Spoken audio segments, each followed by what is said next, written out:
Welcome back our YouTube channel पे on science.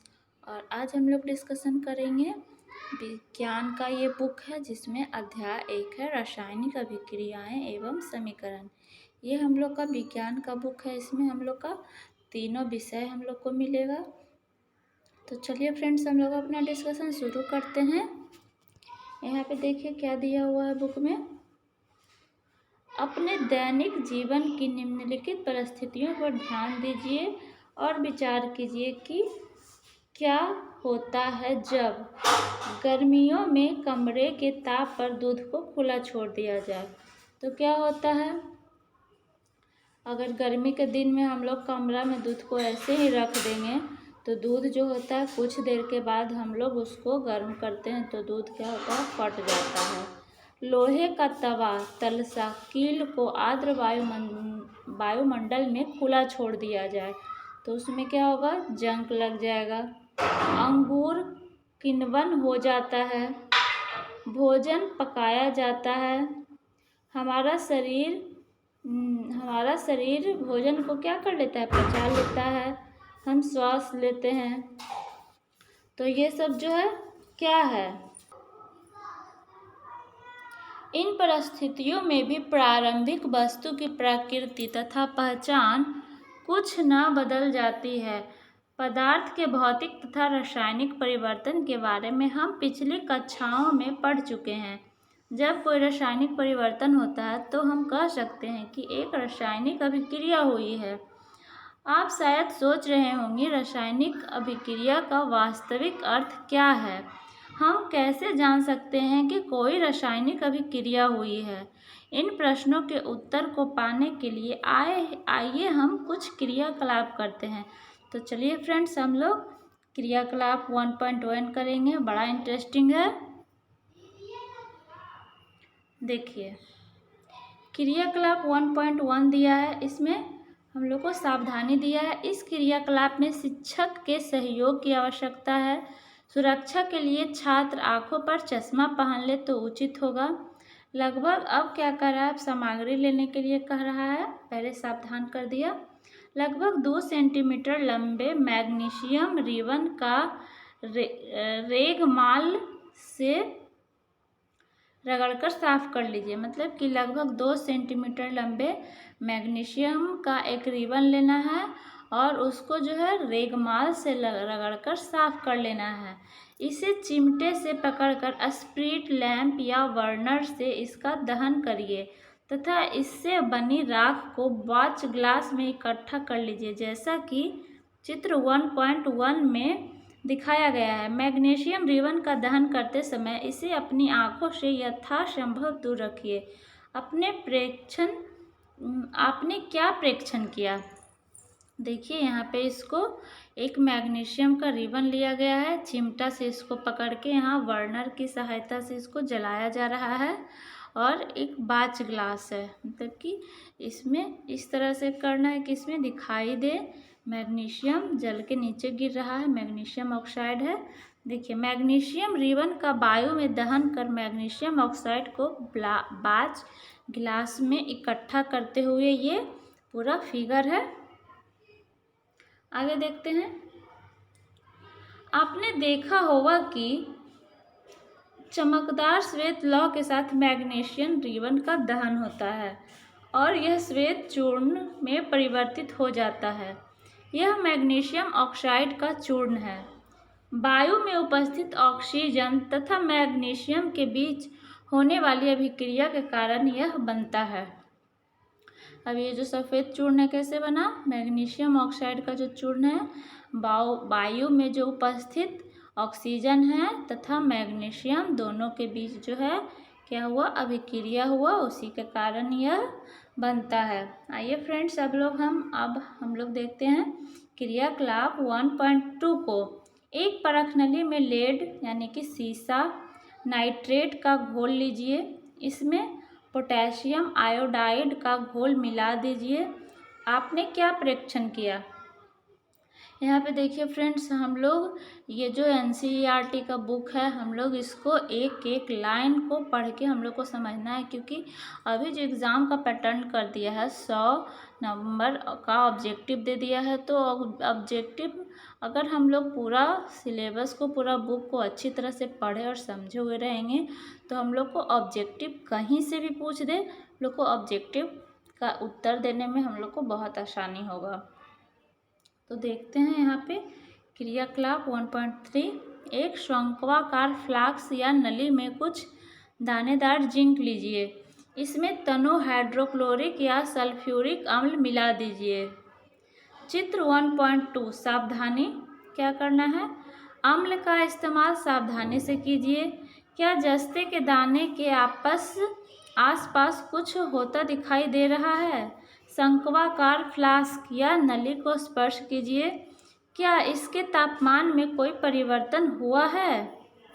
देखते हैं हम लोग। यहाँ देखिए फ्रेंड्स, एक शंक्वाकार फ्लास्क लिया गया है, चित्र 1.2 है, कॉर्क ऊपर में लगा हुआ है, कांच की नली, ये शंक्वाकार फ्लास्क है, तनु सल्फ्यूरिक अम्ल तथा दानेदार यहाँ जस्ता लिया गया है। देखिए यहाँ क्या है, दानेदार जस्ते पर तनु सल्फ्यूरिक अम्ल की अभिक्रिया से हाइड्रोजन गैस का निर्माण हो रहा है। अब जो दानेदार जस्ता है और उसमें तनु सल्फ्यूरिक अम्ल का घोल डाला गया है, इसमें अभिक्रिया होकर हाइड्रोजन गैस का निर्माण हुआ है। तो देखिए फ्रेंड्स, यहाँ क्या दिया हुआ है? ऊपर दिए गए तीनों क्रियाकलापों के आधार पर हम कह सकते हैं कि निम्न किसी प्रेक्षण की सहायता से हम निर्धारण कर सकते हैं कि एक रासायनिक अभिक्रिया हुई है। अवस्था में परिवर्तन, रंग में परिवर्तन, गैस का निष्कासन एवं उत्सर्जन या उत्सर्जन और तापमान में परिवर्तन। तो ये 4 कंडीशन दिया हुआ है किस लिए? रासायनिक अभिक्रिया होने का। यदि हम अपने आसपास हो रहे परिवर्तन को देखें तो पाएंगे कि हमारे चारों ओर विविध प्रकार की रासायनिक अभिक्रियाएं हो रही है। इस अध्याय में हम विभिन्न प्रकार के रासायनिक अभिक्रियाओं और उनके प्रतीकात्मक निरूपण का अध्ययन करेंगे। अब हम लोग अपने चारों ओर ध्यान से देखें, अगर साइंस की, विज्ञान की दृष्टि से देखेंगे और मन ही मन में अध्ययन करेंगे तो हम लोग पाएंगे कि विविध प्रकार की, मतलब बहुत सारे तरह की रासायनिक अभिक्रियाएं हो रही है।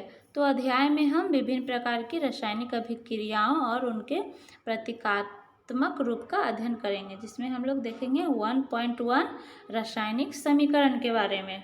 तो चलिए फ्रेंड्स, देखते हैं इसको। क्रियाकलाप 1.1 का विवरण। जब ऑक्सीजन की उपस्थिति में मैग्नीशियम रिवन का दहन होता है तब मैग्नीशियम ऑक्साइड में परिवर्तित हो जाता है। वाक्य के रूप में किसी रासायनिक अभिक्रिया का विवरण बहुत लंबा हो जाता है, इसे संक्षिप्त रूप में भी लिखा जा सकता है। अब इसको हम लोग यहाँ पे इतना बोले कि ये डाले मतलब कि देखिए क्या हुआ है, दानेदार जस्ते को सल्फ्यूरिक अम्ल में डाले तो अभिक्रिया होकर हाइड्रोजन गैस का निर्माण हुआ। 1-2 लाइन हो जाता है, तो इसी को कह रहा है। इसी को हम लोग, जो अभिक्रिया होता है उसको संक्षिप्त रूप में भी लिखा जा सकता है। देखिए, इससे शब्द समीकरण के रूप में लिखना सबसे सरलतम विधि है। ऊपर दी गई अभिक्रिया का शब्द समीकरण इस प्रकार हो सकता है। देखिए, इस प्रकार भी हो सकता है। मैग्नीशियम प्लस ऑक्सीजन, मैग्नीशियम जो है ऑक्सीजन से अभिक्रिया किया, ये दोनों अभिकारक था। उत्पाद में क्या बना? अभिक्रिया करके क्या बनाया? मैग्नीशियम ऑक्साइड, यानी कि उत्पाद। समीकरण हम लोग का 1.1 है। अब यहाँ देखिए क्या दिया हुआ है। अभिक्रिया 1.1 में मैग्नीशियम तथा ऑक्सीजन ऐसे पदार्थ हैं जिनमें रासायनिक परिवर्तन होता है, इन्हें अभिकारक कहते हैं। इस अभिक्रिया से एक नए पदार्थ मैग्नीशियम ऑक्साइड का निर्माण हुआ, तो इसे उत्पाद कहते हैं। इस समीकरण में अभिकारकों के उत्पाद में परिवर्तन को उसके मध्य एक तीर का निशान लगाकर दर्शाया जाता है। अभिकारकों के बीच योग यानी कि प्लस का चिन्ह लगाकर उन्हें बाईं ओर यानी कि राइट हैंड साइड LHS लिखा जाता है। इसी प्रकार उत्पादों के बीच का भी योग यानी कि प्लस का चिन्ह लगाकर उन्हें दाईं ओर मतलब कि जो हाथ से हम लोग लिखते हैं राइट हैंड साइड से लिखा जाता है। RHS तीर का सिरा उत्पाद की ओर होता है तथा यह अभिक्रिया होने की दिशा को दर्शाता है। ये देखिए यहाँ पे, ये देखिए अभिकारक के बीच दो अभिकारक रहेगा तो उसके बीच प्लस का साइन रहेगा। ये तीर का निशान है जो अभिक्रिया होने की दिशा को दिखा रहा है। मैग्नीशियम ऑक्साइड यहाँ पे उत्पाद बनाया, अगर एकाक और उत्पाद और रहता तो प्लस का साइन देख के वो भी यहाँ पे लिखा जाता है। आगे है 1.1.1 रासायनिक समीकरण लिखना। तो चलिए फ्रेंड्स हम लोग इसको देखते हैं कि रासायनिक समीकरण हम लोग कैसे लिखेंगे। क्या रासायनिक समीकरण के निरूपण की इससे भी संक्षिप्त विधि है? शब्दों की जगह रासायनिक सूत्र का उपयोग करके रासायनिक समीकरण को अधिक संक्षिप्त तथा उपयोगी बनाया जा सकता है। रासायनिक समीकरण किसी रासायनिक अभिक्रिया को दर्शाता है। यदि आप मैग्नीशियम ऑक्सीजन तथा मैग्नीशियम ऑक्साइड के सूत्रों का स्मरण करें तो उपरोक्त शब्द समीकरण इस प्रकार लिखा जा सकता है। अब देखिए मैग्नीशियम को उसका संकेत में Mg प्लस ऑक्सीजन को O2 तथा मैग्नीशियम ऑक्साइड को MgO लिखा गया। ये और संक्षिप्त रूप हो गया। ये समीकरण 1.2 है। तीर के निशान के बाईं ओर और दाईं ओर के तत्व के परमाणु की संख्या की गिनती कर उनकी तुलना करें। अब देखिए इसके बाईं ओर जो कि हम लोग का हो गया इधर बाईं ओर और दाईं ओर, इधर हो गया दाईं ओर, इधर हो गया RHS और इधर हो गया LHS। तीर के निशान के बाएं तथा दाएं ओर तत्वों के परमाणु की संख्या की गिनती कर उनकी तुलना करें। क्या दोनों तत्वों के परमाणु की संख्या समान है? इधर देखिए इधर ऑक्सीजन 2 है, मैग्नीशियम 1 है, लेकिन इधर ऑक्सीजन 1 ही दिखा रहा है। यदि नहीं, यहाँ पे तो बराबर नहीं है, नहीं तो समीकरण क्या है? असंतुलित है। तो बता रहा है समीकरण जो है असंतुलित है क्योंकि समीकरण के दोनों ओर का द्रव्यमान बराबर नहीं है। अब दोनों का द्रव्यमान जो है बराबर, अणुओं की संख्या बराबर होना चाहिए। किसी अभिक्रिया का ऐसा समीकरण कंगाली समीकरण कहलाता है। इस प्रकार समीकरण 1.2 मैग्नीशियम के वायु में जलने का कंगाली समीकरण है। यहाँ पे समीकरण संतुलित नहीं है तो ये कंगाली समीकरण है क्योंकि दोनों तरफ अभिकारक और उत्पाद दोनों के साइड जो है द्रव्यमान जो है समान होने चाहिए और परमाणु की संख्या समान होनी चाहिए। तो हम लोग इसी तरह पढ़ेंगे। नेक्स्ट 1.1.2 जो है हम लोग पढ़ेंगे संतुलित रासायनिक समीकरण का महत्व, और हम लोग सीखेंगे इसमें समीकरण को संतुलित करना। तो चलिए फ्रेंड्स हम लोग आगे नेक्स्ट वीडियो में पढ़ेंगे। आज का वीडियो यहीं तक रहने देते हैं, मिलते हैं नेक्स्ट वीडियो में। अगर वीडियो पसंद आए तो वीडियो को लाइक करें, अपने दोस्तों के साथ शेयर करें, और चैनल पे नए हैं तो चैनल को सब्सक्राइब ज़रूर करें। मिलते हैं इसी तरह के अगले नेक्स्ट वीडियो में आगे के टॉपिक के साथ। Thanks for watching.